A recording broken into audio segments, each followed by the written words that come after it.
Not even No, he doesn't find you attractive either. Eyelid if I went overweight. Oi, fatty, get down the gym. Yeah. Well, I didn't do it in one day. I did it over a series of weeks. Oh my God. Well, I think you went swimming. That's hilarious. I think that... You say I'm not as good as Pele? I only know Pele from Escape to Victory. That's why I know.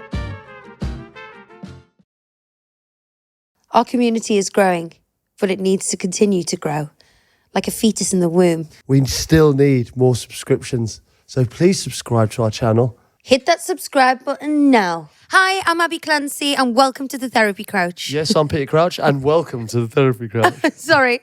Hi, Hi. Oh. There you go, we're in. We're off and running. This is the Therapy Crouch with me, Abby Clancy. We're going again. Yeah. Welcome to the Therapy Crouch with me, Abby Clancy. We've got a great guest today, haven't we? Sorry, I'm fluffing up my lines today and I've only got one line to say.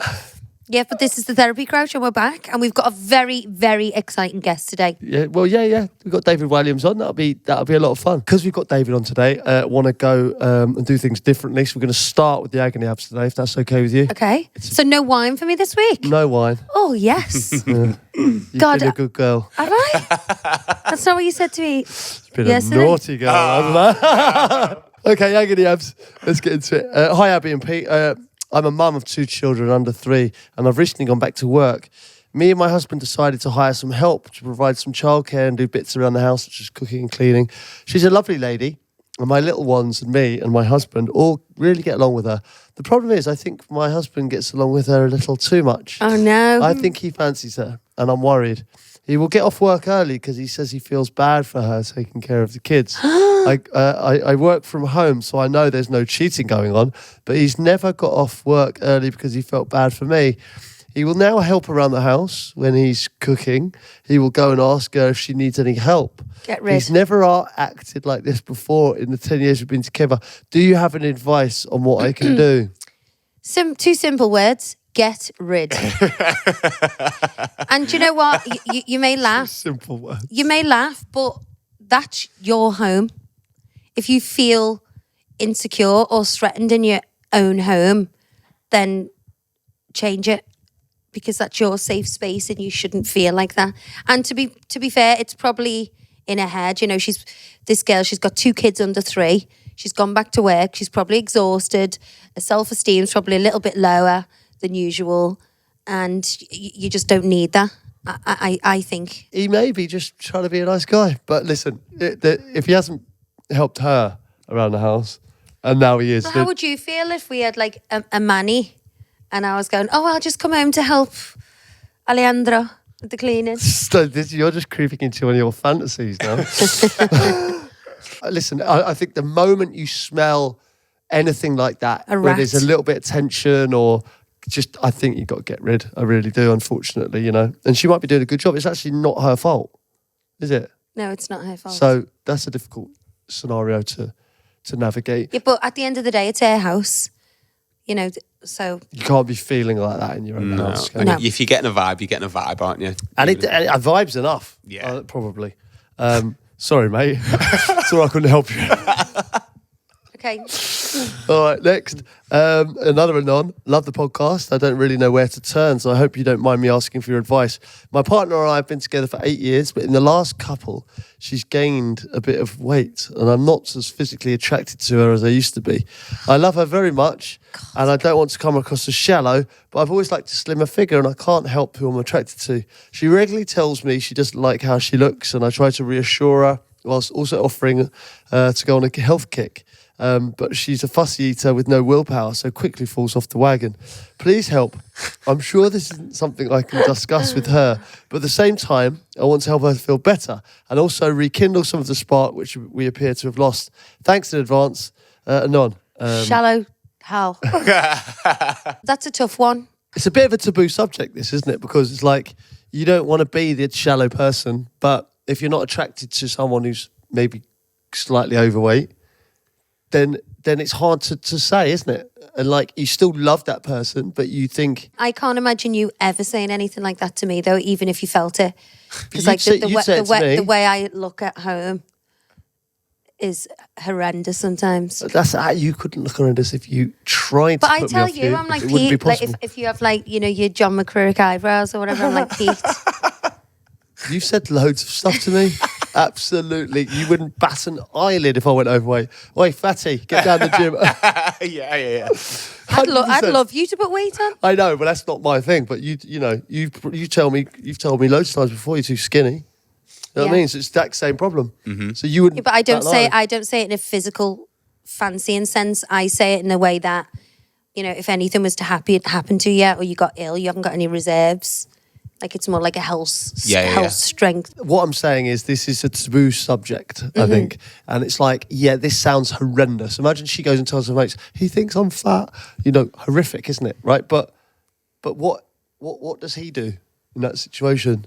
What would you do in this situation, Ross? I think it's different from like saying it from boys to girls to boys and boys to girls. I think it's such a weird subject, isn't it? I don't know. I think I'd just be a bit like, you got to take the bull by the horns. If you want to do something, you've got to go exercising with them. Let's go on a walk. Let's go on a... I think you'll do it together, haven't I you? also think putting a bit of weight on is a sign of happiness. Shows you're loved. Yeah, couples that grow together.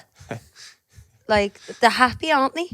Because, you know, normally, like, if you're, like, skinny and run around and insecure, like, Yeah. it shows a level of comfort, which is a positive. But, you know, I think, if she's saying it herself, maybe he could just be a little bit more proactive. I don't think you have to comment on anyone's appearance. I think you can just say, like, I want to get healthier. Let's do this together. You could say it about yourself. Oh, I'm feeling really sluggish at the moment, babe. I need your support. Can we do this together? Yeah. Yeah. And like play the reverse Uno card. Yeah. Reverse Uno. Yeah. I like that. All right. Well, good luck. Let us know how it goes, Anon. All right. Hey, guys. I'm planning a big girls' trip for the summer and some of my nearest and dearest. However, the guest list has since started to escalate. And I can now feeling pressure to invite people that I barely know, or in worst cases can't stand. This was meant to be originally a fairly big group of us, 10 to 12. Then after a few girls insisted we bring boyfriends, the singlesons of the groups have also started chirping up and inviting their dickhead mates, a lot of whom I have done my absolute best to avoid since my early 20s. I know it was meant to be a group trip, but as I've done most of the legwork, researching places to go, looking for the best deals, coordinating diaries, etc., I feel like I should get more of a say in who can and can't come. Am I wrong here? I hate the thought that I have to plan and save up for nearly a year for a trip with my besties, only for now to be walked down into a glorified couples holiday with a sprinkling of dickheads in for good measure. I'm really not a confrontational person normally, so any passive-aggressive ways I can go about making my opinions heard. Oh, would if you be want greatly passive-aggressive, I can do that. Yeah. Well, I can give you that. Yeah. No, I think you can't have a girls' trip and invite husbands. It completely changes the dynamic. Agreed. Do you know what I mean? It's like you wouldn't invite wives to a golf trip. No, absolutely not. I know. Doesn't make any sense. It's a girls' trip or it's a couples trip, and it started as a girls' trip. Now it's turned into a couples trip. Because even if you're like around the villa or wherever you are, you'll end up, staying in bed that little bit longer with your husband, or he wants to go for a walk the next day, and you kind of segregate yourself from the group. It just needs to be girls only. I think she just needs to put an email out, An email. or a text, Group chat. group chat, and just say, "This is a girls' trip, so I'm putting my foot down. There'll be no boyfriends and no added-on friends." I agree. Yeah, I think that as well. And but I understand, because when you started inviting boyfriends, then the single girls that are on the girls' trip are like, well, we're going to be left on our own. So then they start inviting their single mates that want to do other stuff. So it's basically two separate trips now. It's a couples one and a singles one, all on one trip. So the single girls you won't see, and the dickheads that come along, well, they'll take them away, won't they? So it's a trip that seems to have gone wrong. And I think it's your time. I won't say your name because I think you probably should have been on it. No, she should just say, this has just all got out of hand. This is not what we signed up for. It's a girls' trip, which means girls only. You could also say we don't want any of the people who are single in the group feeling uncomfortable that they haven't got anyone to go with and they don't want to be left like a gooseberry, so we're banning boyfriends and girlfriends or whatever. Yeah. And I think the boys, will understand that. To be made up. I think the boys will be absolutely you're joking, babe. I was really looking forward to that with you. And bizarrely, the boys will be absolutely buzzing over that. Don't worry on that front. Okay. Be straight. Yeah. Hey, good. That's great advice in general, really. Do you know what? Sometimes you build these things up in your head and go, you're so worried to say it. And then you say it and it's not even a thing and you feel like you've had a huge weight lifted off your shoulders. I tell you to that all the time, don't I? And you're like, oh my God. I build things up in my head sometimes and I'm like, I need to tell them this, I need to tell them this. Oh God, how am I going to approach it? And you play out all different scenarios in your head. And when you actually do it, it's over and then it's like such a weight off your mind. Torture for no reason. Yeah, so silly, isn't it? Should we get into David Walliams? Yes. I'm excited. Right, David, thank you so much for coming on today. How are you? Thank you for having me. I'm great, thank you very much. Are we all going to sing later as well? Because you're on, we normally have our mic stands, so this feels, I feel like okay. I need to start singing Shallow right now, which is my go-to. Can you sing? Well, when I'm drunk, I can, yeah. Well, let's hear it. Famous question. Because I just saw you guzzling before you get... I only invited you on to see your puppy, never mind your new book. Oh, well... And you haven't brought him. My new puppy is coming, because you have to wait, don't you? 8 weeks. So on the 31st of May, me and my son will be at the breeder's house at dawn. I'm waiting to pick up this puppy because we went to visit the puppy and I couldn't really drag Alfred, my son, away because he was just so excited. Yeah. He had the puppy there. And I could see the woman who was the breeder getting a bit restless. Yeah. Thinking, Can you get out now? when can I get rid of these two? But he was so happy. It was a wonderful thing to see. And there's a sort of peace that children have who love animals with animals. So he's very good with animals. He's actually did this amazing thing once. We were on holiday and there was this German shepherd. We were in France and the owner of the dog was swimming in the sea and the dog had got all sort of panicky about it. And then he just went and sort of started stroking this dog and calmed it down. It was wonderful. Lovely. Have you had dogs before? I didn't grow up with dogs because my mum doesn't like dogs. And so as she doesn't like them, when I pick up my dogs and say, oh, give him a kiss, give him a kiss. And I say, it's your grandson. No, it's not. No, it's not. I don't like them. She doesn't like them. And it was her 80th birthday. And as a joke, I hired a St. Bernard dog. And I said, Mum, you've got everything, but there's one thing you've never had, which is a dog. And I got my son Alfred to bring in this, I said, bring in Tiddles or something. And Alfred brought in this St. Bernard. Oh my God. So my mum shrieked because she's not a dog person. That was like my life growing up. I was never allowed pets. So Yeah, now... well, you wouldn't have been able to look after them. What? I've got No, four... you've been blacklisted by the RSPCA. No, I definitely... I work at the RSPCA. Animals are my... I'm literally living my childhood dream now with... So what all have you our- got? We've got... She's just involving me in her childhood dream. Yeah, I was quite happy with probably one kid and no animals. Now I've got 4 and loads of animals. The thing is, you keep blaming me about the kids. What? It's your fault. You're responsible. You couldn't keep your hands off me. Let's not get into the ins and outs of what happened exactly. Quite Thank you very literally. much. Quite literally. But no, we've got 2 dogs, 2 cats, a pony, a Great Dane that frequents us often, my brother's dog, hence the leopard print bed over there. Right, okay. But yeah, I want a little miniature donkey. That's next on the list. A miniature donkey. I'd quite like a donkey, actually. I like donkeys. I was riding a donkey last week in Malta. I felt very sorry for the donkey. How can you fit on a donkey? Well, my feet were just about touching the ground. But yeah, I was in Malta filming, and they got me this donkey wasn't very happy about it. And it's actually quite scary. Do you horse ride? Yeah. Okay, but you really need to know what you're doing, don't you? Or you get the horse that knows what it's doing. Okay, well, this donkey didn't like me very much, and there was no saddle or anything like that. And you've lost weight as well, so I don't know why. Well, I've been working hard. Why have I lost weight? Because I was fat. How have I lost weight? No, I mean, I don't know why the donkey was annoying. Oh, okay, that was it. Okay. Well, still, I'm quite big for a donkey. I found, I don't know if you go on this theory. My theory is like when you, like a horse, for instance, I've been thrown off a horse 3 times. And I think when you approach a horse, they're going to, look, that thing can't get on me. And I feel like it freaks the horse out that someone of my size can get on a horse. I don't think it enjoys that. No, so it throws me off. you'd be more a giraffe or something like that. It's like a giraffe getting on a horse. Camel. We're talking today about donkeys and donkey riding.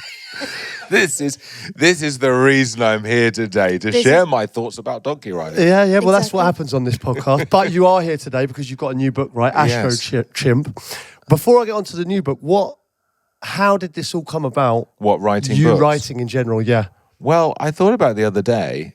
I've been writing professionally for 30 years because one of my first jobs was writing the Ant and Dec show for the BBC. No way. BBC Children's, but they had a show on Children's BBC. It was like 4:30 in the afternoon, and I got a job writing on that from doing other bits and pieces of comedy. And that was my first sort of proper job. That was 30 years ago. And 15 years ago, I started writing children's books. So it's quite a long time, really, isn't it? I mean, to do both. But basically, I was enjoying, writing comedy, doing Little Britain with Matt. Loved it. But I also thought I had some ideas for stories. And I thought I had the first idea for stories about a boy going to school dressed as a girl. And it was actually inspired by a kid who wrote to me. So, really? they have dress-up days at school. Yeah. Well, about 16 years ago, this kid wrote me a letter, and he sent a picture of him dressed as Emily Howard, the I'm a Lady character that you did a sketch with. I dressed up like that once. With you. Yeah, he enjoyed it. Yeah, he did. So anyway, this kid sent me a letter saying, "Oh, I dressed as Emily Howard for dress up day," and I thought, "Oh, that's quite cool. That's quite brave," and especially if you're thinking 16, 17 years ago. And anyway, and then he came. We were doing a show in Manchester, and we were meeting the audience afterwards. Sign a few programs and things, and he said, "Oh, do you remember I wrote you a letter?" And I was like, "Well, I do actually. I mean, if you're lucky enough to receive lots of letters, it's hard to personally remember each one, but I did." And I thought, "Oh, he's quite cool. He went to school in a dress. Yeah. Maybe there's a story about that." And that's quite ahead of its time for then, like 16 years ago. I know people. Yeah, it was more of a taboo subject, but it's obviously more into the mainstream now. So that was the first one, and then I loved doing it, and I thought I'd like to keep writing. And then the fourth book in, I had Gangster Granny, which was a big I love that one. hit.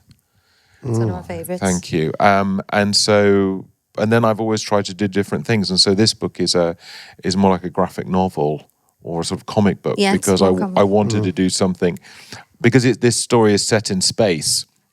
It's about all the animals that were sent into space over the years, and it's like 100 years in the future, and they're all still up there, all having adventures. It's sort of Star Wars with animals. And because it's set in space and because it's animals, I really wanted to do it as a graphic novel. It felt like it suited that. Because this, for me, would make a lovely animated Cartoon. movie.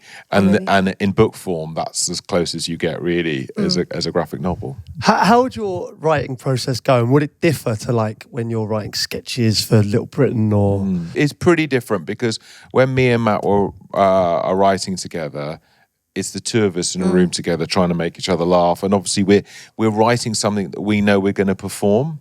Yeah. And so we're doing voices, we're finding characters, and really we're just trying to find something that's going to work for like 2 or 3 minutes at a time. Whereas when you're writing a book, you've got to plan a lot more. You've got to think, where's this story ending up? And also, it's a much longer process in a way. I mean, me and Matt would meet for months and months and write, but this is like setting off on a book is like, you're going to be on your own for a few months writing it. Obviously, some books take longer than others, because some books are longer, the novels are longer and everything. But yeah, it takes a few months. But I do enjoy it. It's just sometimes I get quite lonely. Yeah. And that's where Peter comes in.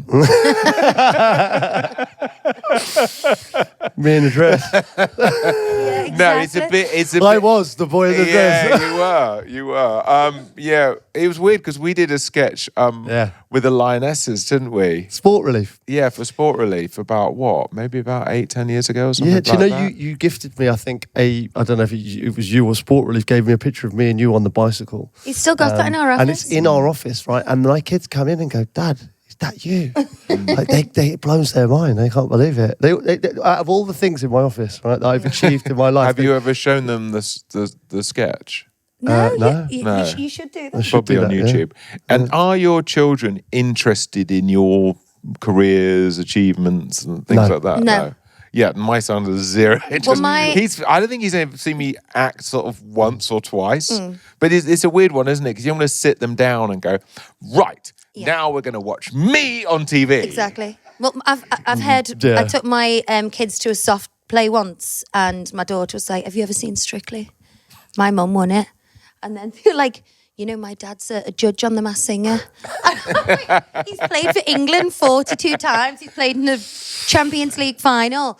But to them, he's the judge on The Masked Singer. Yeah. But you're probably only on once. Yeah. I was on one series of The Masked Dancer. Masked Dancer, sorry. Have you been asked to be in the suit? You'd be a bit of a giveaway, wouldn't you? Yeah. I'm not sure that would work for me. I don't know how much. Well, like, you know, I can't actually dance. Believe it or not, keep it under your hat. No. But actually, What? I only just did a stupid one on a pitch once, and Yeah. it's followed me around for a long time. But Yeah, well, it's nice to have something like that, isn't it? yeah, I suppose it's lived on for a long time. It has. But Yeah, that's but I what- mean, who else has a signature move? It was great. when you started the first book, David, like the boy in the dress, would you have anticipated writing kind of 40 more? No, I thought I was going to write one or two, and it would be just a nice little thing I put on the Yeah, shelf. like can you believe the success of it all? I was like, No, I can't. But it's weird, isn't it? There's one thing when someone says, "Oh, you've sold this many books," which is really nice, and then there's someone coming up to you in the street and saying, "Couldn't get my son to read until he read one of your books," or someone now grown up who says, "Oh, that book was the first book I read and it meant something to me," and so there's sort of different ways of sort of appreciating success, aren't they? I mean, it's nice with it's nice with not viewing figures when you get like book sales figures, but it's quite abstract in a way. You know, you go, "Oh, that's nice," but do these books mean anything to anybody? But it's something like 54 languages. I know. That's So I get copies, you know, in there's no Arabic and there's nothing in Chinese. Scouse. I notice No, there's no well, Scouse versions. No, but there are Gaelic versions, there are Welsh versions, My and daughter. Scots versions as Okay. well. My It's just- daughter said to me the other day, "Mum, what did she say? She was talking. She said, right, I'm going to do it in British and then Scouse." It's the same thing. So funny. But no, going back to, I think the reason our kids started reading books is because you sent us a signed copy. They'd never had a book before. No, not what they were interested in. no. Generally. that's good. And I think it was because it had your signature in and they were going into school showing off. Right, okay. And then they actually read it and they've literally read all of your books. Oh, You are that's a big favourite in our house. As long as they're enjoying them, No, and they it's are. going to put them on a path to reading more, then Yeah. I'm Yeah, happy. I was reading it's hard. World's Worst Children. 3? I think you said 3 of those? Yes, there Yeah, are I was 3. reading 3 last night.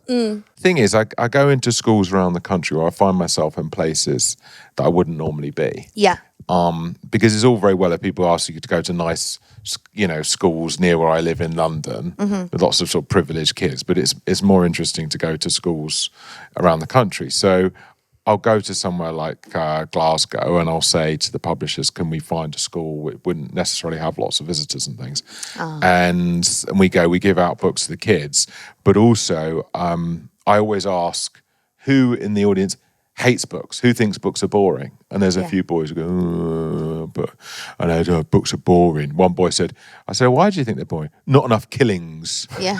Okay, but so. That's why I wrote the World's Worst series, because I thought I want to write a book where there's no barrier to any child enjoying this. That was my hope, in terms of it's sort of a bit like the Beano with these funny characters. It's loads and loads of visuals. There aren't any sort of big themes you have to get out of it. It's just meant to be funny and surreal. Yeah. And I thought, yeah, that's the kind of book I would have liked to have read as a kid, and that hopefully would have got me onto sort of reading other things as well as I got older. One of my favourite authors growing up was Roald Dahl, right? And it seems like The modern day Roald Dahl. Yeah, there's been some influence, obviously, with Quentin massive Blake, influence. being the illustrator on the books. Yes, as well. so Quentin Blake, who worked with Roald Dahl, sort of big part of his career, he illustrated The Boy in the Dress and Mr. Sing, the first 2. I mean, The Charlie and the Chocolate Factory is the first book that I read that I really love. So definitely he's an influence. And I always think of him as the gold standard of children's writers. Yeah. I mean, for me personally. And so I think he's the one you aspire to, right? It doesn't mean you're ever going to get anywhere near, but it's a good aspiration to go, okay, could I ever, I've got to try my hardest to get anywhere near him. I mean, I don't know if you might feel the same in football. There's someone you absolutely idolise. I don't know, like a Pele or someone like that. and you sort of know, not that I'm trying to cast aspersions, but you sort of know you'll never quite be Pele. It's like being a boxer, right? And you want to be Muhammad Ali, and you know you're never quite going to get there. Are you saying I'm not as good as Pele? I only know Pele from Escape to Victory. That's why I know. You've discussed that before, though. It's like he could celebrate the small wins, and and he knew that he wouldn't get there, but they still inspired him. Successful. I'm not comparing myself to Pele. Okay, it's just that thing, isn't it, where you kind of go, "Oh wow, well look what they achieved," and it inspires you. Of course, doesn't mean you're in the same universe as. For me, I don't feel I'm in the same universe of talent as him, but it's still like, wow, he's in terms of book writing, he's like a hero of mine, and I sort of want to try harder. But you say that, but I mean, these, obviously that was a different time, and there's been, plays and films, and that's happened with your books, right? There's been not films, to the same extent. Not quite yet, but you've got time. No, well, there's films in development, the cartoon series. There have been musicals. There's plays, often touring the country. There's one of Awful Auntie touring at the moment. There's lunchboxes. Actually, having Tupperware was one of the most exciting. I don't know why it was so exciting, but I was sent I love a Tupperware box. I was like, oh my goodness, I'm on Tupperware. Because when I was growing up, having something like a Star Wars pencil case was really, really exciting. So I was excited about that. And also there's like an Alton Towers Agony ride. Yeah. So all these things are really exciting. But I love the Alton Towers Gangster Granny ride. It's brilliant. And I've got a little world there. It's fantastic. But I went to Universal Studios with my son in Florida. And we went to Harry Potter World. Have you ever been there? No, we've never. It's like... We have been there. Harry Potter World? To Florida, no. Oh, not Florida, no. I went to the one in Watford. It's the size of about sort of 30 football pitches. It goes on and on and on. And she has like every single thing that you could possibly think of for sale there. You can have like butter beer and all this kind of stuff. And I thought, oh, wow. This is what amazing success actually looks like. Yeah. But she's like 1 in a billion, isn't she, in terms of what's happened with Harry Potter. Pete's bought 3 books out, which have all been #1, and he was talking about, looking at the charts and being next to Michelle Obama and Sapiens. Ottolenghi, Harari, It was surreal. Yeah, you're often compared to Michelle Obama. Yeah. But when I'm actually better than her because I was above her at one stage. Wow. So I'm probably more powerful than her, and I've probably had a bigger effect on the world. But Abby Clancy, obviously you brought in your book today, and I'd just like to gift you Abby Clancy. Thank Remember you. My Name. I mean, it's a fantastic this is one novel. Of the, so did you write it with Debbie Johnson? Oh, I'm interested in this. Abby Clancy, massive. And then it says with Debbie Johnson, and it's very small. So who did the lion's share of the work? So the kind Does this reflect the amount? Because you're like, that would suggest you did 90% of the work. I know, Debbie Johnson did 10%. I was young and naive at the time. It was a long time ago. And it was kind of, to be fair, Debbie was great, but it was, I sat there and she went, what do you want to write about? And I was like, it's basically a fantasy life story of me. Like, I wanted to be a singer, star. I was like the name Jack for a boy. I always thought that was a hot name. So he was a leading role. He was the main character. I think she kind of filled in the gaps. So what gaps? Because it seems like there's a lot of gaps there. It's like you'd have to come up with like 100,000 words of gaps. Yeah, it's set in Liverpool. Someone's called Jack. There you go. Write the rest. Exactly. That was my first encounter with. I just thought that was kind of the norm. First encounter with a book. With a book, yeah. Here we go. Prologue. Liverpool, a few years ago. Jess could feel the heat of the spotlight. The glare of the multicolored strobe flitting over her face as it crisscrossed the stage. She could feel the sweat oozing its way through her makeup, the strain on her lungs as she recovered from that last night. She was blinded by the dazzling glow, deafened by the sound of applause hammering in time to her own frenzied heart. Her legs were weak from dancing. Her throat was sore from singing. Her stomach was cramping with effort and nausea. And she felt like she might collapse any seconds. It was, quite frankly, the best moment of her entire life. That's a very good beginning. I just say? I have to say, right? That is a good beginning, because now I want to read more. As much as we're taking the mick, this was a good book. I read it. I really want you to Well, I do my should hope so. audiobook. I'm doing a reissue of it, and I will. will you? Thanks. I will do it in that voice. I love that voice. Thank you so much. I'm literally having a nervous breakdown. I don't know when this is going to end, guys. So we've kind of, on this podcast, we've started our own little book club, and they keep humiliating me with a passage well, from they this. shouldn't. But it's fun, isn't it? I mean, a lot of people have books out, don't they? It was my idea. Your idea? It was my idea. To bring a book out for the story? The story. The story, okay. Did you come up with the title as well? Yeah, I did. Yeah, it's a good title. Yeah, it's good. Fame. Yeah, is it still available? I think it's in some the pound shop or something. Yes. I think even in the pound shop it'd be in the bargain bin. But there's a very nice picture of you on the back. Thank you.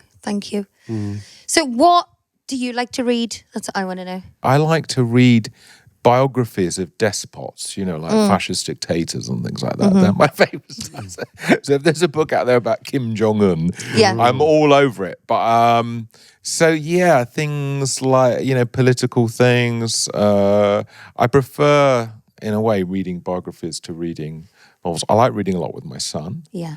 I know this is going to sound really pretentious, but I do sometimes like reading poetry as well. I'll tell you a story. Once I was in Blackpool doing Britain's Got Talent, and people go, "Oh, what's your name?" Come and say, "What are you going to do for us today?" And this woman went, "Poetry," and the whole audience went, "Boo!" Wow. They weren't prepared to hear one word of poetry. That's bad, isn't it? It's not all bad. So sometimes I read that. I find, the things that I find inspiring. Yeah, in some way. And even though I can't write poetry, I still like to read How it can sometimes. you not write poetry and you can write books though? I don't know why, but every time I've tried to write poetry, it's never... I thought, I'll write a book of children's poetry. I got to one poem. I thought, no, David, you're not good at this. You've got to stop it. So, it's the way it You write is. me a lot of poems, don't you? Yeah, I mean, Do you write believe it or not, poems? I used to love English at school. I like writing stories. I like writing poems. That was what I was quite good at school. And you've written Other than poems football. for Abbey? All the time. Can you remember any? I've got one from yesterday actually. Oh yeah, that was a little one. That's my phone. So what do you think of this? Because some I think it's women wouldn't like it. No, I think it's quite romantic. So basically, I'll set the scene. Pete said to me, I was like, Pete, we've got no red wine in the house. And Pete said, there's loads of red wine on the top floor. So I'm in the top floor of the house searching for this red wine. And he meant in the top cupboard in the kitchen. I said floor by mistake. It was the top cupboard. So I'd gone out and came back. And I came back to a lovely little poem from Peter in front of It was only a little joke. That wasn't one of my top. And it poems. was, can you remember it? Wine is red, ciggies are blue, wasn't it? It's a cigarette. it's like No, Shakespeare. it's full of Shakespeare. No, that was a little joke, but I do like writing poetry. Okay, well, are you going to bring out a book of poetry? No, not at all. for No, this is Abbey? only for our personal. It was red I is think that's wine, rather nice, cigarettes actually. are blue. 'Cause- Have a little drink because I love you or something That's like. nice. How long have you guys been married? We've been married 13 years, but been together 20. Okay. Well, what I think is lovely about this story is that you're still romantic with each other because sometimes when people have been together a long time, they forget to make an effort, don't they? They Yeah. forget to be romantic, and, Yeah. and I think that's very important. Yeah, it doesn't matter how bad the poetry is. I think if you're writing little notes. or a little love note on a post-it Yeah. note, or you surprise someone with something. I used to love them little notes in my bag. Yeah, they're not quite as regular as they used to be. But, you're not as nice to me as you used to be. No, I'm not. I'm nice. Are you nice to him? Yes. She is nice to me. Most of the It's getting like Jeremy Kyle show now, I know, wasn't it? exactly that. You two. So what's next for you? More books? Is there more, like the charity work you've done over the years? You're not swimming the Thames no anymore, more are you? for charity. I feel I've done enough of those people. Well, maybe, but I don't know about you, but as you get older, these things get a little... Tougher? Yeah. Yeah. And I hadn't really thought about that because when you're sort of 20 and you're sort of dancing in a nightclub till 6 in the morning, you feel like invincible, don't you? And then as you get a bit older and then you start... Because my son's up at 6 o'clock, for getting ready for school, and it's like, a nice early night. Yeah. 10 p.m. or something. So I don't have quite I'm not like ancient, but I'm not sure I'd want to take on anything The that channel. I've done before. I can't believe and you then did that. And then it has to be something big, you know, like you can't just go, You have oh, to this top time that, don't you? I'm swimming a length of a pool. But to tell you a story, I was doing a book signing and this lady came up to me. She was maybe about 60 something. She goes, we've got something in common. I said, all right, what's that? She went, we both swum the channel. And I said, oh, wow. How did you find it? Was it cold? She goes, oh, no, I didn't do mine in the sea. I did mine in the swimming pool. And I said, oh, so you swam the length of the channel, you know, doing loads of lengths of the pool. I went, how long did it take you? Well, I didn't do it in one day. I did it over a series of weeks. Oh my God. Well, I think you went swimming. That's hilarious. I think that was. Well, you got that in common. You both been Yeah, swimming. we've both been swimming. I think it's what it is the story got sort of lesser Yeah. and lesser sort of each time I I don't know asked how a you question. did that. That is an incredible achievement. What was that like? I know. I'm sure you've talked Cold. about this lots before. And you know, you must have found this. You know, if you're playing and it's you get miserable quite quickly, and that's the hardest thing is actually your mood. Yeah. Because you think, oh, I just want this to be over. Yeah. But the thing is, and you'll have found this as well, but it's like the training is the chore, whereas the day you get to, you know, for me, the day I actually got to swim was a great day. It was exciting. It was fun. And my mum and dad were there. They went on a boat, and my mum gets really bad seasickness. Oh God.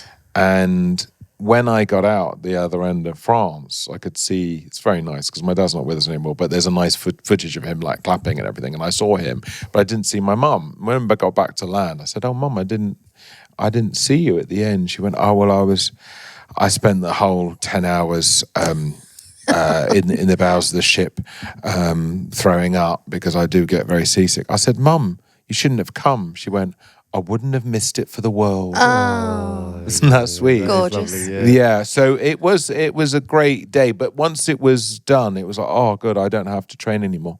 Because some of the training was like swimming 8 hours in Dover Harbour. It's just boring. And also, you know, 9 o'clock in the morning to 5 o'clock in the evening. And then you just come home just exhausted and no one goes, oh, well done. Yeah. Because it was just the training. My daughter's a swimmer and it's relentless. She's races, is she? Yeah. She loves the competition side, but she doesn't like the training because it's so grueling and lonely. It's a slog, isn't it? Yeah. You're in the water on your own. You can't talk and to I was anybody. like, I'll buy you headphones and I can talk to you. She was like, absolutely not. That'll make it even worse. Because you can coach them through headphones. Oh, really? Yeah. I didn't know that. I thought you could listen to music. I didn't know you could do that.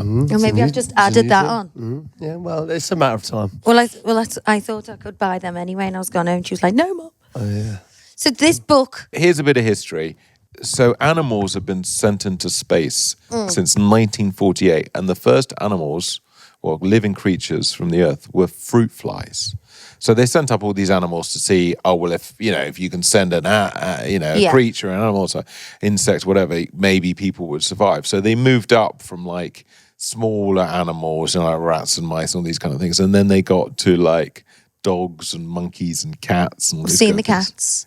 Sorry, I've seen the cats. Cats in space. Yeah, You've seen Cats in Space? Yeah, on TikTok. Oh, Could show me. well, No, it's a thing. Have you not seen them? Cats with in the gravity space. thing, and they're all like flying around. Have you not is it seen a that? real thing? It's a real thing. What, they really are in space? Well, they're in a contraption with no gravity. Oh, okay.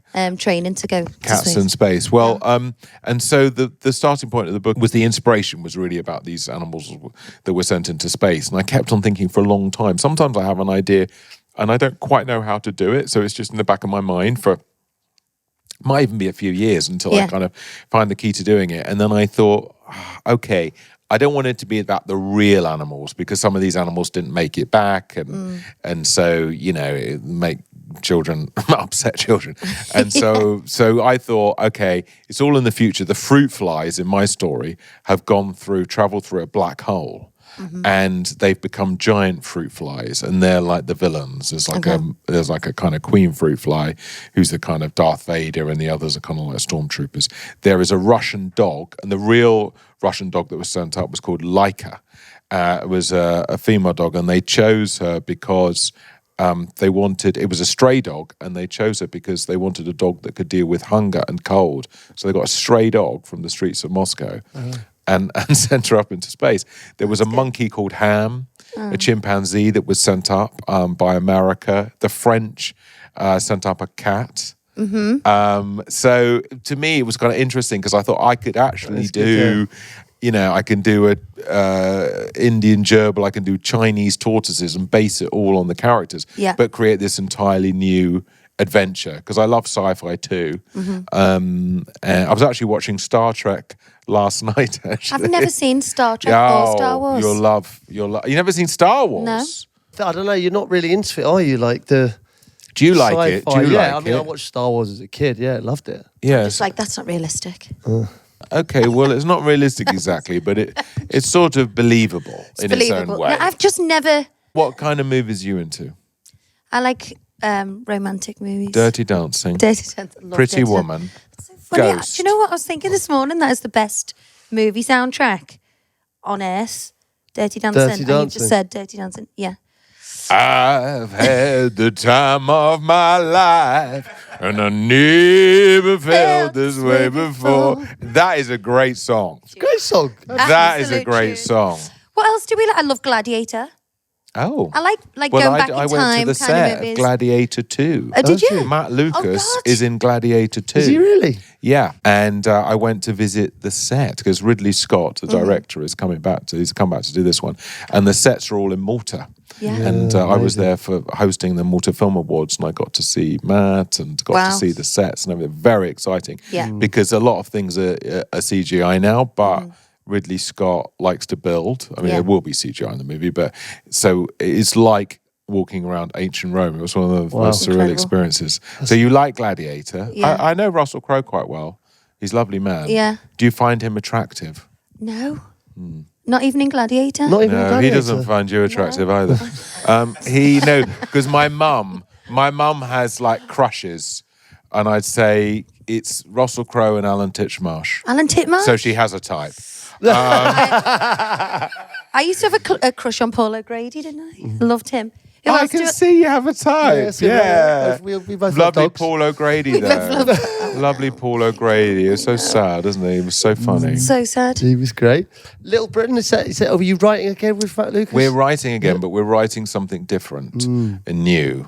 Okay. And we might like to do Little Britain, maybe on the stage again. Oh, one it's something day. new, Maybe. is it? Something But entirely we different. We want to do entirely new characters just because, like with Come Fly With Me, we had a whole cast of new characters. So we want to do something where, again, we've got all new characters. So it is good fun writing together, and it does make a change from writing on your own, which I say is quite lonely. And so the two of us bouncing off each other, and also, Matt is such an amazing performer with his voices and everything. It's brilliant to see, and he can kind of key into a performance a lot quicker than I can, and so we've had a lot of fun. So we've come up with something. It's a little bit edgy. What do you mean by edgy? Well, there is sort of jokes in it that are like not in terrible taste, but like Little Britain was, and like Come Fly With Me, like a lot of comedy is, which is like it's on the edge, and that's sometimes. Oh, I thought you meant edgy as in Oh trendy. no, know. it's not trendy. Did It's you- edgy as in, No?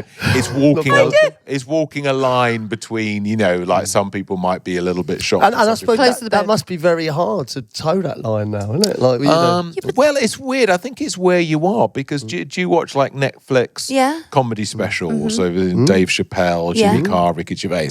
They're all really Way over the really line. Yeah. edgy. They're very exciting and funny and shocking and all these things.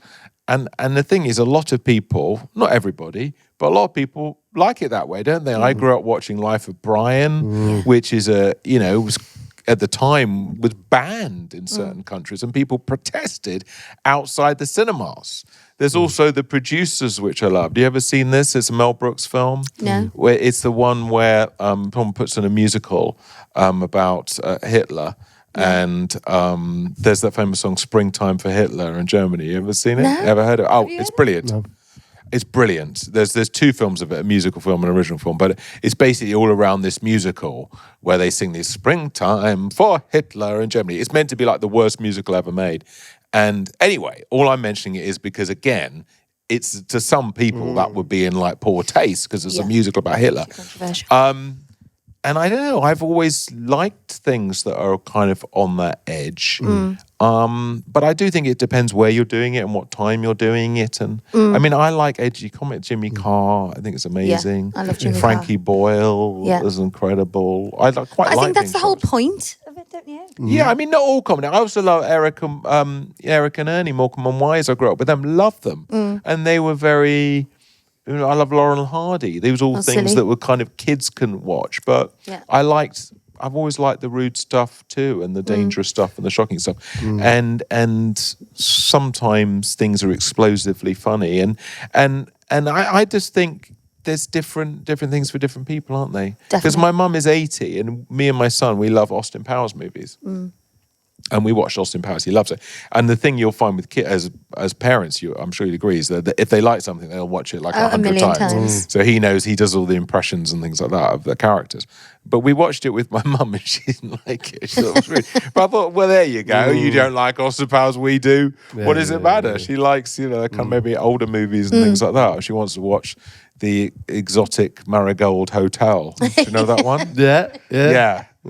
This is a film that I never really want to see. What do you prefer, like the writing process or the performing? Performing is more like a adrenaline hit, because that's the moment. Because what you're in front of an audience, people are hopefully enjoying it, laughing, applauding, whatever. That's very exciting. It's in the moment. Whereas it's more of a slow burn writing a book.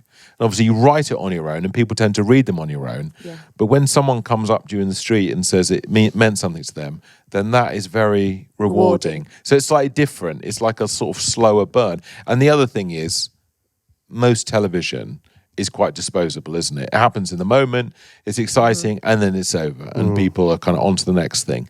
Whereas books, they last just forever, like don't yours, they hang around, you know? Well, if no one buys them, they're still available. I mean, this will be passed through generations, won't it? I'm literally sweating with nerves. No, don't be. We're only pulling your leg. It's awful. But In you've actual never fact, done. it's better because You've there's never. more words in this one. Yes, this you're is. right. I mean, he's knocked There's this a lot up of in the back of pictures. his garage. You know what I mean? Yeah. The week before. So, what have you written an autobiography? No. Would you do it one day? Would you write an autobiography? If I had a week to live, I'd write it. A week to live? Is that you think? That's you think how long it takes to write? No, a book? I could be writing it in the meantime. But Why? Why would you do that? Because you'd be worried about the fallout. So you just throw a massive grenade and then cark it. Yeah, I'd throw everyone under the bus. Just Only if you had a week to live. Why? Because you wouldn't want Peter to read it when you were alive. You'd literally What throw the was it? grenade and then be no, away. 'cause I know so many incredible people who've got the most amazing stories, and they're like, I'm like, you should bring out a biography or whatever, and they're like, they couldn't because you'd be like exposing so many people's stories. I think that's the hard thing, isn't it? It's because you have to write about other people and the adventures you have with other people, and then it's hard to sort of think whether they want it out there Exactly. or not. Yeah. you Yeah. know. Because some of our friends get really pissed off with us when we just talk about them on our podcast, and she did this, she did that. Then she's like, I'm going to Who's work. been annoyed? But I think we're quite aware of that though. We don't throw anyone under the bus, do we? You know, when I played, my best friend Kaz sent me a 4-minute voice note talking about the finish of her new kitchen cupboard doors. And She played that out on the podcast. played it, and she was so annoyed. The other thing is, you on WhatsApp groups for like school Oh, yeah. clubs and things like that. Ping, ping, ping, Yeah. ping, ping all It's the day. worst. And I'm trying to write my books. And also, I don't know what's important because Yeah. there's because one... they talk every second. Do you know what? I hate the one where you go, Johnny's lost his Oh, sock. sock. Has anyone I haven't got got his it. sock? I haven't got it. Hope you find it. All thoughts and prayers, all that sort of thing. And you just go, it's just a everyone sock. just stop replying. Sock. don't reply. I don't buy another sock. I Exactly. don't know. Chop off his legs and he needs one. I don't know. Do you ever base any of your characters on real people? I know that obviously not a chimp going into space, but can you loosely base them on people that you know? Yes, I do. Personalities. I do. I mean, I'm always inspired by things in my real life. So even if a dad in one of my books might be a bit like my dad, Yeah. but not entirely. I don't take everything, but I might take aspects. And sometimes stories are inspired, like Gangster Granny was inspired by my granny. Not that she was an international jewel thief, but she had lots of adventures during World War II because she was living in London during the Blitz when the Nazi bombs were raining down and she was hiding in the underground system. She had all these amazing adventures before I was born. So there are things, you definitely draw on, and sometimes you just pull them out of your imagination. But all these things make you, don't they? All your experiences, all the people you meet. And there was a good character, actually, who was on... have your kids read Ratburger? Yeah, we've got that. So... I don't know that one. Yeah, I haven't read it, but Liv's read it. Okay. Oh, okay. Well, on Britain's Got Talent, we had this guy, he came onto the stage, it must have been like 10 years ago or something, and he had this dark black hair, these dark glasses, and he sort of spoke like this. And the first line he said was, "I know what you're thinking. They've dug up Roy Orbison." Do you know Roy Orbison? Yes. Yeah, okay. So I was like, whoa, that's a weird start. And they said, "Oh, what's your name?" Went, "Cockroach Ken." And we said, "What's your act, Cockroach Ken?" He went, "I eat live cockroaches." Oh, no. And he got out this brown paper bag and he started eating these live cockroaches and he got buzzed off very quickly. But I thought, he just had a massive effect on me. You know, he was only on stage for like 5 minutes. Yeah. I didn't sort of meet him backstage or anything because we don't meet the people. They just come on the stage and go off again. And I just thought, wow, a man who eats live cockroaches, Great what else character. might he do? Might he turn rats into burgers? Might he mush up those cockroaches to make a sort of special burger sauce? So it's interesting. So I feel like what happens when you have an idea is the idea is like a seed. Yeah. So he was like the seed in my head. And then from that, you need to grow a tree. And the tree is kind of like the book or the story. Like you did with Debbie. It's set in Liverpool. Can't do this. And there's a girl in it and a guy called Jack. You fill in the gaps. It is And she good, did. this. She did. It's a great story. It is good. I did think that was very well written at It's the a start. fantastic It was story. exciting. And there's always that thing, there's a good hook in your story. It was the greatest moment of her life. So you immediately want to read on and say, what was it? What was the greatest moment? Oh, that's exactly what I'd said to Debbie. Exactly, yeah. She filled Okay, in the rest. we have Debbie on the phone now. You should write with Debbie. She's great. Well, listen, good luck with Astrochimp. Obviously, we're big fans in our house, and Well, That's nice. And that's- What's the that's- age range of your children? we've got 4, 4, 6, 8, and 13. Yeah. So they are prime So target. my son has just turned 11. What's it like having a teenager? Is it suddenly a lot different, or? I think 8 to 11 is worse for a Well, female. Really? It was for Sophia. Oh, so Sophia was on the 10 8. You know, just answering back, being cheeky. Really? But they're good kids. But, you know, I go to brush my hair, there's no brush. I go to put an outfit on, it's gone. Go to get... Well, that's Peter. Yeah, well, yeah. the dress on. My private time. It's hard, but the boys are a lot easier than girls. Oh, by really? far. Well, a girl's more difficult with mums sometimes. Yeah. And it's sort of sometimes They- those dynamics, aren't Definitely, when I hear them arguing, it's there? different. Who's the one who does like the telling off and things like that? I mean, maybe your kids don't Oh, need me? telling off. Oh, you do? Okay. Yeah? Yeah. Pete doesn't tell them off ever. I only come in when it's necessary. Oh, right. Okay. Well, that's good. You need sort of good cop and bad cop, don't you? No, because I'm just thinking when my son's sort of 13 and how he changes. And I don't see him all the time because I'm divorced, as you will be soon. And so suddenly I don't see him for a week, you know, and then I see him and I go, oh my God, he just looks suddenly a little bit Is he different. a young 11? Or... He is in some ways, you know, so he I mean, obviously he wants to watch Mad Max Fury Road. So in that way, no. He wants to watch Deadpool and those kind of things. But at the same time, he sleeps with his cuddly toys. So it's Same. sweet. He sleeps under a whole like bed of cuddly. It's so That's sweet. cute. And then he has his favourite ones.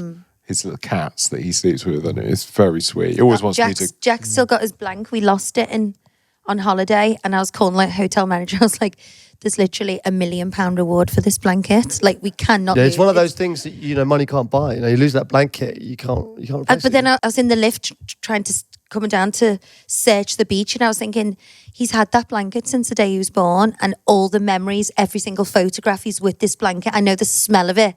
I think about the blanket, I can smell it, and I was heartbroken. I thought, I'm going to die if we lose this Did blanket. you find the blanket? Found the blanket. Thank goodness for that. Thank God. But our kids are the same. They're still babyish, aren't they, with all the teddies. The thing is, you ultimately, you realise, especially when you have children, that childhood is short, isn't it?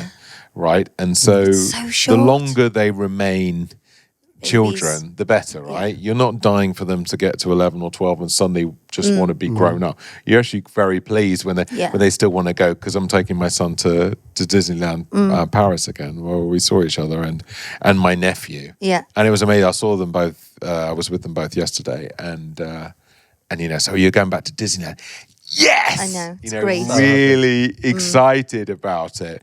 And they even said, my son said this strange thing to my mum. He said, the rides are one of the most important things about theme park, but the best thing is the food. Oh my God, that's literally the worst thing. I know, because I'd been to the Disneyland in Florida. I went to the one in Paris thinking, it's France. It's going to be this amazing culinary experience. Michelin star restaurants everywhere. But no, I say if you go there too long, you do get scurvy. You don't do get scurvy. We don't have a vegetable the whole time we're there, do we? It's awful. No. Our daughter said to her the other day, she wants to, she's like obsessed with growing up and, doesn't want to be a child. She hates it. And she said, but I just want to be that age where I don't have to go to school, but I still don't have to pay for anything for myself. Sounds perfect. Great aspirations our children have. So it was in lockdown. She did the school interview, and I'm like lying on the floor in the office, like, because it was on Zoom, like telling her what to say. and the teacher's like, so what do you want to be when you're old? And she's like, I don't know, sir, just as long as I've got like a white Range Rover. And I'm like, world fucking peace. That's what you want me to do. We told you to say world peace. As long as I've got a white Range Rover. She's already thought out the colour scheme. Exactly. Yeah. Katie prices that as a pink one. Yeah, exactly. Yeah, we don't want to, you can't, it's like you said about Pele. You know what I mean? You can't aspire to that. You're working our way up to the pink one, yes. Exactly. But it is lovely, isn't it, when you see your kids happy? Isn't it the most wonderful thing? Because often say to me, people say, how are you? Are you happy at the moment? I say, my son's happy, so I'm happy. Well, they say you're only as happy as your most unhappy child. Yeah, well, I only have one, and luckily he's happy. But it was a very sweet. We were going to Disneyland in Florida a couple of years ago, just us, and I thought before we went, I'd show him the different parks, because there's a few different parks. There's lots to see and do. And I said, this is the water park. This is this park. This is and I said, we'd have to think about where we want to go. But I said, I think we're going to have a good time. And he went, of course we're going to have a good time, Daddy. I'm going to be with you. Oh, that was so sweet. It's amazing.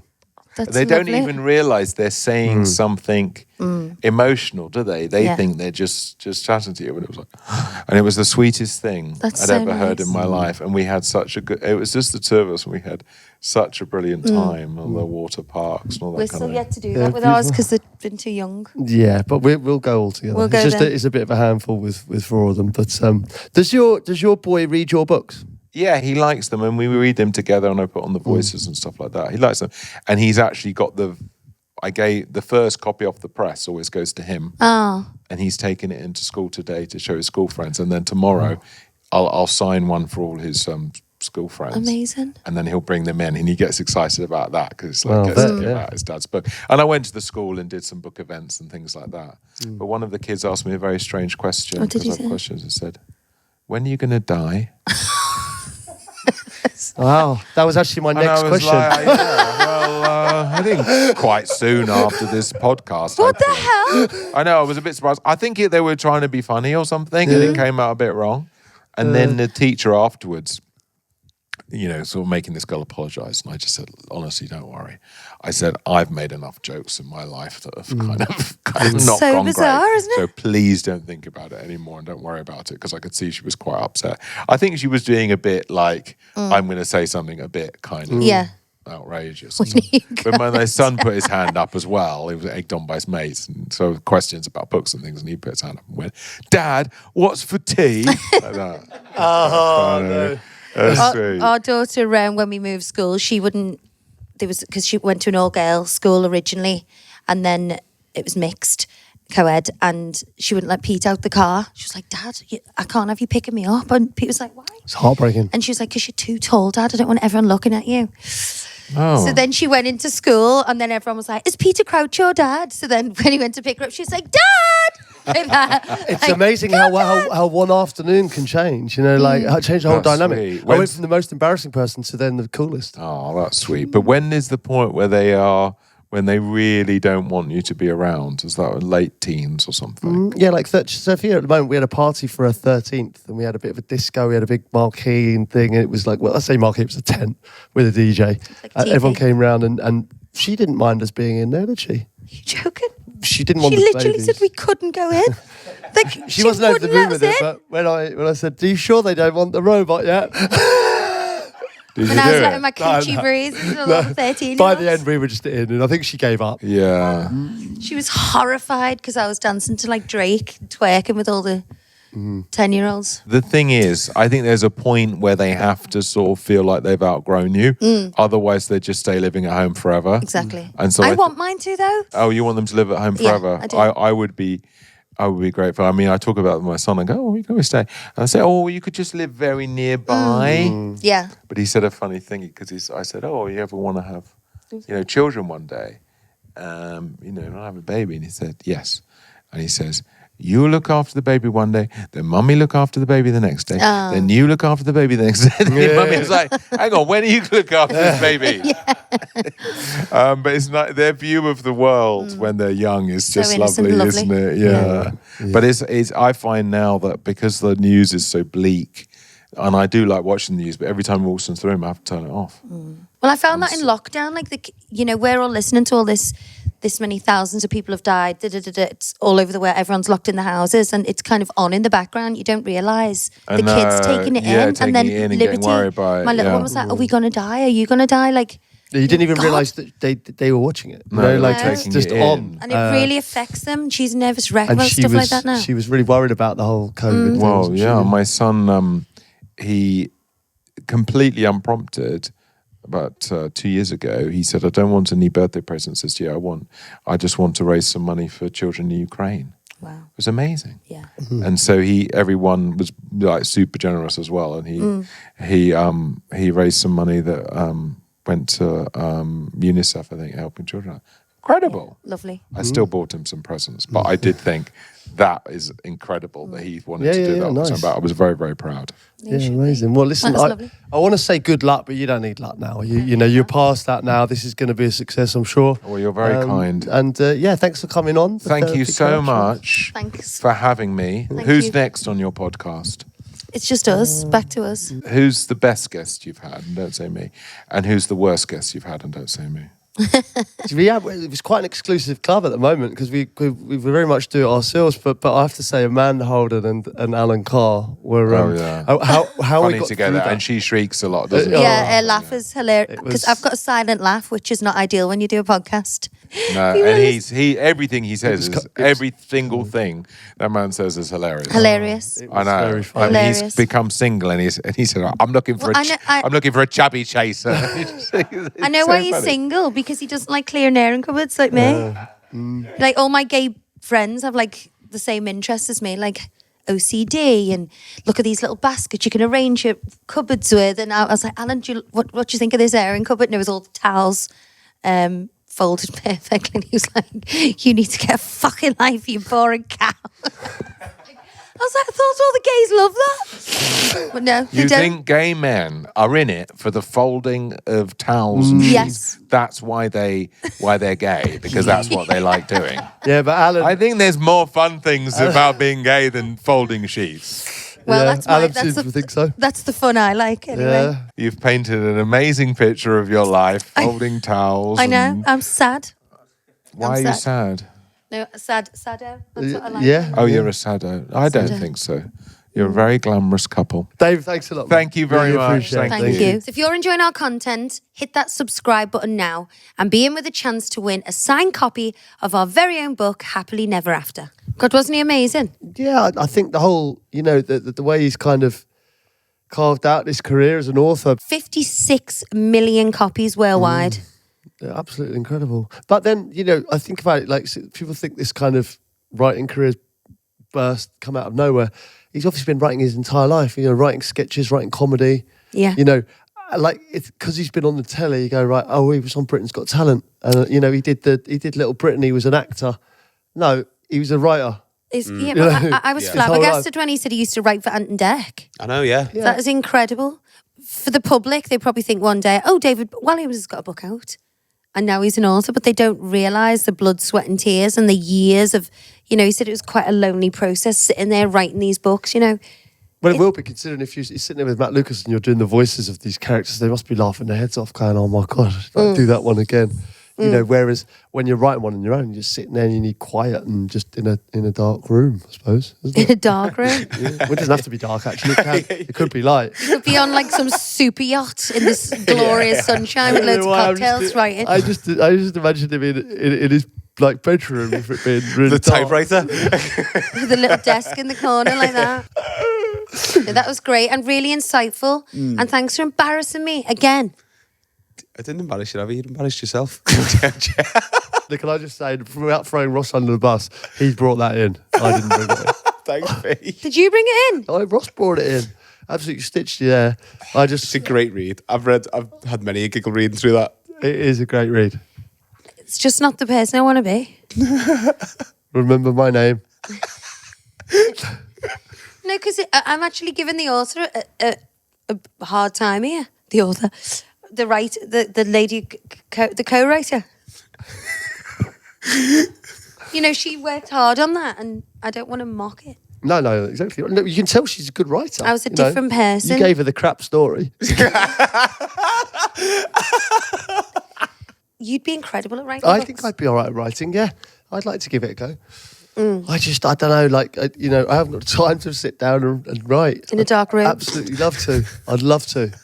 But the amount of distractions, there'd be, you know. When you take into consideration that the only time you get on your own is to sit in the downstairs loo, lock the door. And you come in. Yeah. With like a 2p in the lock. What are you doing in there? Pete's eating a packet of crisp on the toilet. Literally.